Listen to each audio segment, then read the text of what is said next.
Everyone, today's topic for the day is coordination in plants. Today we will be discussing the control and coordination point for plants. How is the control and coordination taking place in plants? See, plants are different. Plants have different capabilities. Plants have different properties compared to human beings. They don't have any nervous system or muscles like the human beings, but they respond to stimuli. Stimuli can be defined as any external influence. It can be a touch. As we all know, a chewy muy plant, if we touch it, it folds itself. Okay, so like animals, plants show two types of movements. First one is that they are dependent on growth. So when a seed germinates whenever a seed is like germinating, the plant is coming out, a root goes down, and the root goes down and the root goes down and the stem comes up. So that is dependent on growth.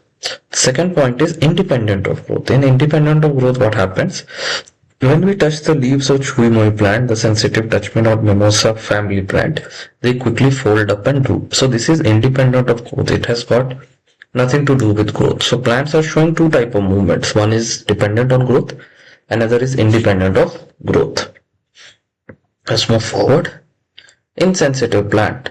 Movement happens at a point different from the point of touch. It means information about touch is communicated. Plants use electrical chemical means to conduct information from cell to cell.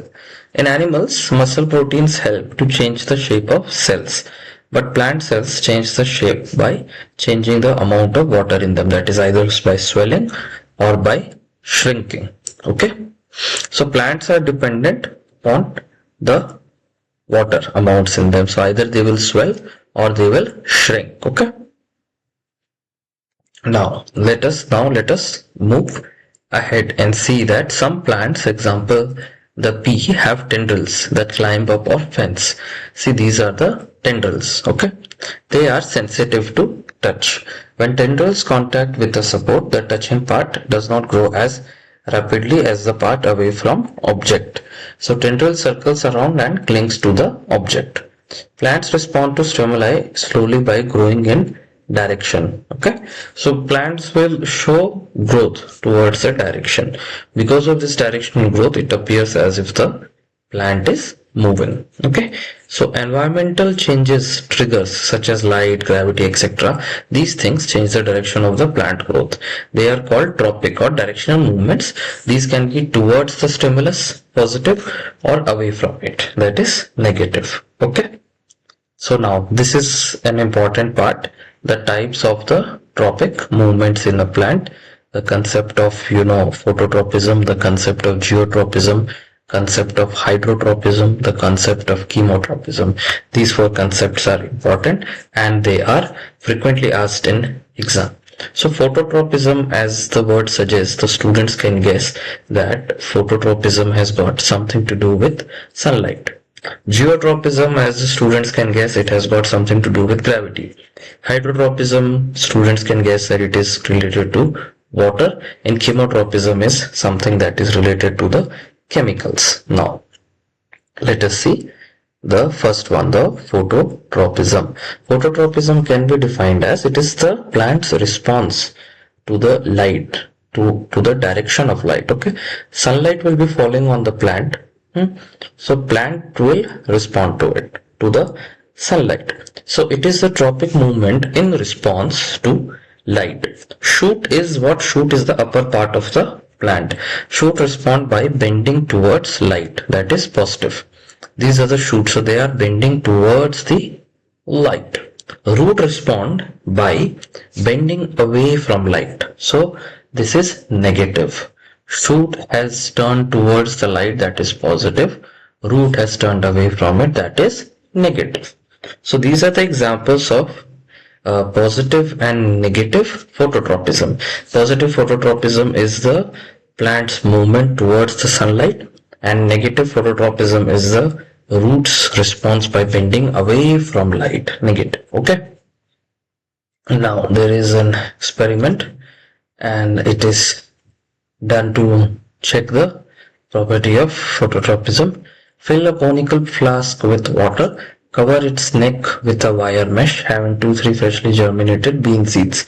Keep the flask in cardboard such that its open side faces light coming from a window. After 2 to 3 days, it is noticed that a shoot bends towards light and root bends away from it. Now turn the flask so that shoots are away from light and roots towards light. So we'll leave it like that for a few days. The old part of the shoot and root have no noticeable change in direction, but new growth part show change in direction. Shoot bends towards light and root bends away from it. So shoot bends towards light and shows positive phototropism. Root bends away from it and shows negative phototropism. Let's move ahead and see what is geotropism. Geotropism has got something to do with gravity. Negative geotropism is the capability of the shoot to, go against the gravity. Positively geotropic means the root are going towards the gravity. Movement in response. Okay. Movement in response to the pull of earth or gravity. So roots always grow downwards, that is positive, and shoots grow and shoots will always grow upwards away from earth, that is negative. Okay, now let's go forward and see hydrotropism and chemotropism. What is hydrotropism? Hydrotropism is roots will grow towards the water, and chemotropism we will study. Hydrotropism is the movement of a plant towards or away from, it is either towards or away from water.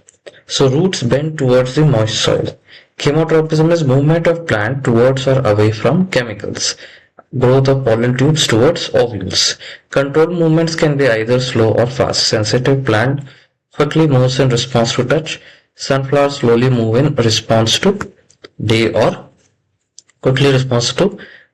night. Growth related movements of plants are always slower. Okay. Now let us see. In animal bodies also we have control direction to growth, like growth of arms and fingers. For fast response to stimuli, information must be transferred very quickly. We know this.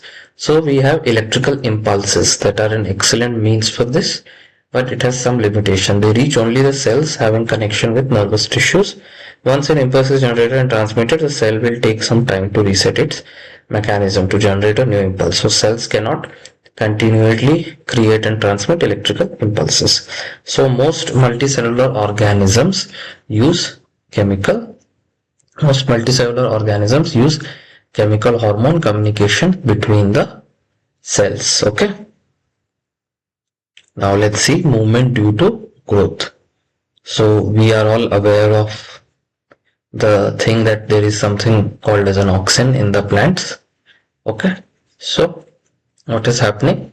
As the light is falling, the auxin diffuses on the shady side. It's going down. We'll read about it. In chemical communication, stimulated cells release a hormone, and the hormone diffuses around the original cell. Other cells detect a hormone using special molecules on their surfaces.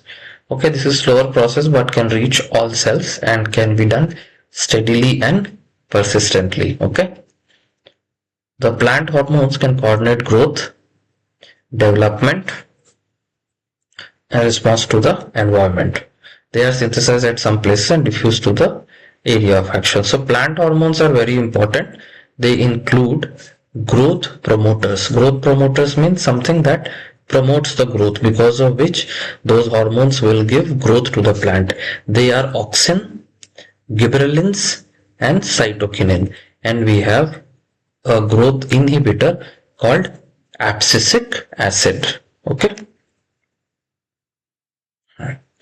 Now some plant hormones. Now first we will see about auxin. What does auxin do? It regulates the growth in plants. So auxin will regulate the growth in plants. So when plants detect light, auxin synthesized at the shoot. Okay. When plants detect light, auxin synthesized at the shoot tip helps the cell to grow longer. When light is coming from one side of the plant, oxygen diffuses towards the shady side of the shoot. As a result, cells on the shady side grow longer. Thus, the plant bends towards the light. Okay. See, what is the concept? That when light is coming from one side of plant, oxygen diffuses towards the shady side of the shoot. Okay. As a result, cells on the shady side will grow longer. Clear? Yes, thus the plant bends towards the light. Now, what are the functions of all the hormones? Now, let us see. There is something called as gibberellins. What does gibberellins do? This will help in the growth of the stem. Every plant has a stem. The gibberellins will help in the growth of the stem. Cytokines, they will promote cell division. They will promote cell division, the division of cell. They are mostly present in areas of rapid cell division such as fruits and seeds. Now, abscisic acid is an inhibitor. It inhibits growth, causes the wilting of leaves. Wilting means the fall of leaves. Okay. Now, let us see the hormones in animals. Animals as in also in the human beings. Okay, the endocrine system, etc. As you can see in the figure, this is a male. He have the pineal. The pituitary gland is the master gland that controls all the other glands in the human body. Hypothalamus, thyroid, parathyroid, thymus, adrenal, pancreas in the male, testis in the male. Okay. For female, when we see, there are pineal, pituitary, hypothalamus, parathyroid, thymus, thyroid. Okay, they have the same adrenal, pancreas, and they have ovary in female. Okay, so it includes endocrine glands and their secretions called hormones. Chemical signals, they can reach all cells and provide wide-ranging changes. Adrenal glands secrete adrenaline. So there is a saying that the person got adrenaline rush. What is adrenaline? Adrenaline is fight or flight hormone. Like, for example, if a thief comes in our house, adrenaline rush will come to us. We'll go and fight that person. Or if a lion chases us, adrenaline rush will come in our body and we will run, try to run faster than the lion. Or if you do like paragliding, you jump from a plane and face down and parachute, that will again bring in the adrenaline rush. So all these rush will come from the adrenal gland that secretes something called as an adrenaline. Okay, now let's move ahead. Endocrine system. Adrenaline, as I said, adrenaline prepares body to cope with emergency situations. Example, I can give you a good example, and the example can be a scary animal such as squirrels prepares to fight or run away. It needs more energy. Though fighting and running are different, both have some common preparations. Adrenaline is secreted into blood and carried to different body parts. As a result, the following event occurs. Heart beats faster to supply more oxygen to the muscles, blood to the digestive system, and skin is reduced by contracting muscles around small arteries in these organs. This diverts the blood to skeletal muscles. Breathing rate increases due to the contraction of diaphragm and rib muscles. So these responses prepare the body to deal with the situation, that is fighting and running. Okay, fine. So these about the glands and about hormones we have discussed. Timing and amount of hormone releases are regulated by feedback mechanism. If the blood sugar level increases, if the sugar increases in our blood, it is detected by cells of pancreas, and pancreas will produce insulin. As the blood sugar level falls, insulin secretion is also reduced. So in some people, insulin stops getting produced by the pancreas in the human body, so they need to take external injections of insulin to fight diabetes. Okay, for this session, let us conclude till here. In the next session, we will continue from here and discuss more about the hormones present in the human body, how they function, how they impact our body, and how they impact our day-to-day life. Thank you everyone for joining for this session.